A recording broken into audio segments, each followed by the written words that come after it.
जाने माने सितार वादक पंडित रविशंकर का 92 साल की उम्र में अमेरिका के सैन डिएगो में निधन हो गया है। और इसके साथ ही अगर संगीत की दुनिया के किसी भी सितारे को उठा के आप देख लें, वो शोक के सागर में डूबा हुआ नजर आता है। हमारे साथ इस वक्त फोन लाइन पर शुभा मुद्गल जुड़ रही हैं। शुभा जी, ये एक ऐसी क्षति है जिसको भर पाना बिल्कुल असंभव दिखता है।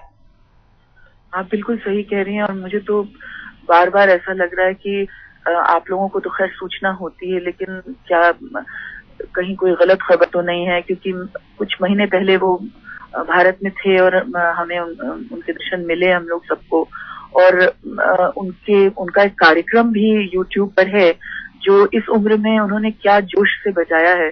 तो हम सब तो यही उम्मीद कर रहे हैं कि शायद कहीं कोई अस्पताल गए हों, कुछ खराब हो, तबीयत खराब हो, लेकिन काश ऐसा होता कि आप कुछ देर में हमें ये खबर देते थे कि ये सत्य नहीं है। शुभा जी, सितार को अगर अंतर्राष्ट्रीय मंच पर किसी एक कलाकार ने पूरी तरह से एस्टैब्लिश किया तो वो सचमुच पंडित रविशंकर ही थे। आपको लगता है कि उन्हीं की बदौलत आज हिंदुस्तान की इस क्लासिकल विधा को लोग इतनी अच्छी तरह पहचानते हैं और अपनाते हैं? केवल संगीत सितार के लिए, पर भारतीय संगीत के लिए जो उनका योगदान था, वो एक तरह से उसकी तुलना किसी और के योगदान से नहीं की जा सकती। आज तक जब भारतीय कलाकार, हम सब विद्यार्थी जब विदेश जाते हैं कार्यक्रम के लिए, और जब हम सिक्योरिटी चेक में अपने साज एक्सरे मशीन में डालते हैं, तो पहला प्रश्न जो सिक्योरिटी ऑफिसर है वो हमारी तरफ थोड़ा सा मुस्कुरा के कहता है, रविशंकर। तो इस तरह का उनकी पहचान थी, और उन्होंने भारतीय संगीत से उनका अस्तित्व ही जुड़ा हुआ था। तो आपको मैं कैसे बताऊं कि हर विद्यार्थी के मन में आज किस प्रकार का, यानी कि मैं उनकी एक तरह से शागिर्द नहीं हूँ, लेकिन फिर भी जिस तरह का शोक महसूस कर रही हूँ, मैं आपको बता नहीं सकती, शब्दों में नहीं बता सकती। जी शुभा जी, और काश कि हम भी वो बात कह पाते जो आप कह रहे हैं कि ये खबर सच ना होती, लेकिन जो सूचना हमें अमेरिका से मिल रही है उसके मुताबिक पंडित रविशंकर ने अब से कुछ देर पहले अंतिम सांस ली है। सांस लेने में उनको तकलीफ बहुत टाइम से हो रही थी और आज उन्होंने दुनिया को अलविदा कहा। बहरहाल आज तक पर बात करने के लिए शुभा जी आपका शुक्रिया। लेकिन पंडित रविशंकर के जाने से जो क्षति इस वक्त संगीत की दुनिया को हुई है, खासतौर पर अगर आप भारतीय क्लासिकल म्यूजिक की बात करें, वो ऐसा लगता है कि कभी कभी पूरी नहीं हो सकती। हमारे संवाददाता संजय शर्मा इस वक्त हमारे साथ फोन लाइन पर जुड़ रहे हैं। संजय, पंडित रविशंकर, जैसे कि शुभा मुद्गल अभी कह रही थी कि वो कहीं विदेश भी जाती है, जैसे लोग उनके वाद्य देखते हैं मुस्कुरा के रविशंकर का नाम लेने लगते हैं। एक तरह से पर्याय बन गए थे वो हिंदुस्तानी क्लासिकल संगीत का, सितार का। जी हाँ, जिस तरह से पश्चिमी देशों में भारतीय शास्त्रीय संगीत को जिन्होंने शुरुआत की वो पंडित रविशंकर हैं, जिन्होंने पश्चिम के देशों को पूरब के संगीत से परिचित कराया। जो लोग माया सभ्यता का कैलेंडर मानते हैं, जैसे ही मैंने पंडित रविशंकर जी के निधन की खबर सुने, मेरे दिमाग में पहला विचार यही आया कि जिन लोगों ने माया सभ्यता का हवाला देते हुए ये कहा था कि 12 दिसंबर 2012 को दुनिया खत्म हो जाएगी, एक दुनिया खत्म हो गई। भारतीय शास्त्रीय संगीत में सितार की दुनिया जो रविशंकर जी ने बसाई थी, वो उनकी दुनिया बिल्कुल अचानक से खत्म हो गई। और जिस तरह से एक तरह से सितार और संगीत की दुनिया में एक जलजला छा गया, कुछ वैसा ही लगता है कि भारतीय शास्त्रीय संगीत का एक महान स्तंभ, जिन्होंने बहुत संघर्षों के साथ अपने संगीत सीखने की जिजीविषा को उन्होंने साकार किया, और जिस तरह से भारतीय शास्त्रीय संगीत का परिचय पश्चिम के देशों से करा, पूरी दुनिया में भारतीय शास्त्रीय संगीत का परचम लहराया, उस आदमी का इस तरह से जाना सचमुच एक बहुत बड़ी क्षति है। और जॉर्ज हैरिसन हो या पश्चिम के नामी बड़े कलाकार हो, उनके साथ जो जुगलबंदी की, उन्होंने ये बताया कि हजारों साल पुराना जो हमारा संगीत है वो दुनिया के किसी भी क्षेत्र के संगीत के साथ कदम ताल कर सकता है, जुगलबंदी कर सकता है। तो ये पंडित रविशंकर जी ने ही दिखाया, और सच में संगीत जगत के लिए सिर्फ भारतीय संगीत नहीं, अब तो हम कह सकते हैं विश्व संगीत के लिए एक बड़ी क्षति है, और ऐसी क्षति जिसकी भरपाई कर पाना मतलब नेक्स्ट नामुमकिन, यानी बिल्कुल बहुत ही मुश्किल है।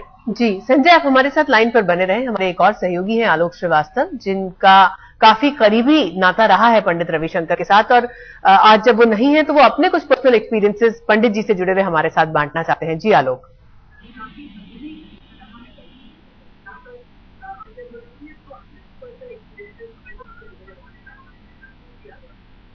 हेलो। जी आलोक।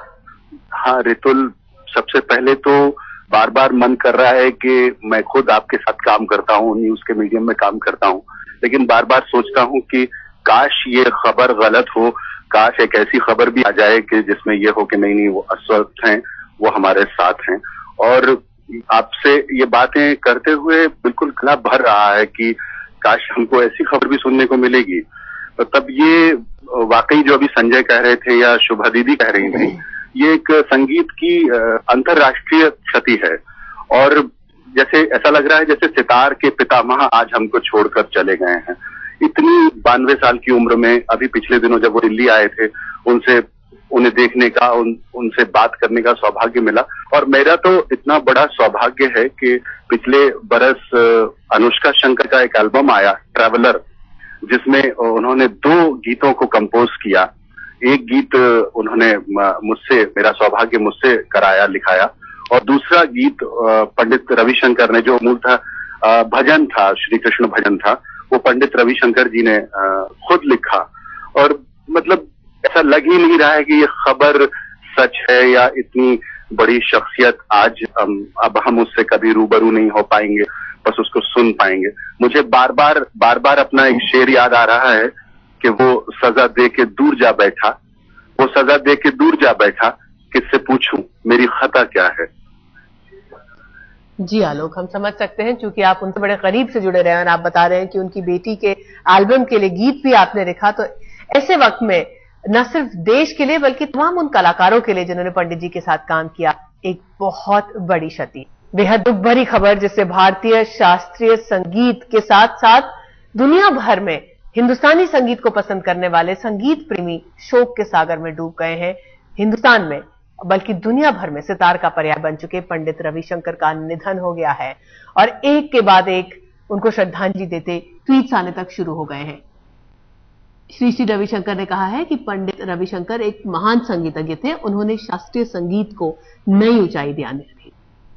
वाकई अगर सितार की बात करें तो दिमाग में, जहन में सिर्फ एक तस्वीर आती है और वो है पंडित जी की हाथों में सितार थामे इस भारतीय शास्त्रीय वाद्य को पूरी दुनिया में प्रसिद्धि दिलाने वाले पंडित रविशंकर। अमेरिका में भारत की राजदूत निरुपमा राव ने भी शोक जताया है पंडित रविशंकर के जाने पर। उन्होंने कहा है कि पंडित रविशंकर का जाना संगीत के महारथी और एक सरल व्यक्ति का जाना है। आपको बता दें कि निरुपमा राव खुद भी संगीत का बहुत गहरा शौक रखती हैं। निरुपमा राव का कहना है कि मैं उनके आखिरी कॉन्सर्ट में गई थी, बड़े ही जुनून से वो सितार बजाते। तभी हमारी जानी मानी शास्त्रीय गायिका शुभा मुद्दल से बात हो रही थी। ये उनका भी कहना था कि अभी कुछ दिन पहले ही, पिछले साल ही पंडित रविशंकर आए थे दिल्ली और उनका एक कॉन्सर्ट हुआ था और 91 साल की उम्र में जिस जुनून के साथ वो सितार बजा रहे थे, जिस जोश के साथ वो अपनी कला का प्रदर्शन कर रहे थे, देखकर यकीन नहीं आता था कि इस उम्र में भी अपने काम के लिए, अपनी कला के लिए, वो कला जो उनके लिए पूजा की तरह बन चुकी थी, उसके लिए इतना आदर, सम्मान और इतना जोश हो सकता है। पंडित जी की ये तस्वीरें हमेशा हमेशा के लिए हर संगीत प्रेमी के जहन में अंकित रहेंगी, क्योंकि सितार का नाम ले और पंडित रविशंकर का नाम ना आए, ये नामुमकिन है। बड़ी दिलचस्प बात है, जो बहुत कम लोग जानते हैं कि करियर की शुरुआत इन्होंने बतौर नर्तक की थी। दरअसल ये जाने माने नर्तक उदय शंकर के भाई थे और उन्हीं के ट्रूप में ये काम करते थे, उन्हीं के साथ रहकर उन्होंने नृत्य की शिक्षा भी ली। लेकिन धीरे धीरे पंडित जी को एहसास हुआ कि शायद उनका दिल असल में कहीं और लगता है, उनका असली रुझान तो कहीं और है। जब वो उस्ताद अलाउद्दीन खान के सानिध्य में आए, तब उन्होंने सितार सीखना शुरू किया 1938 में, और उसके बाद उन्होंने सत्यजीत रे के साथ बतौर कंपोजर काम किया और वो ऑल इंडिया रेडियो में भी काम कर चुके हैं 1949 से लेकर 1956 तक म्यूजिक डायरेक्टर के तौर पर।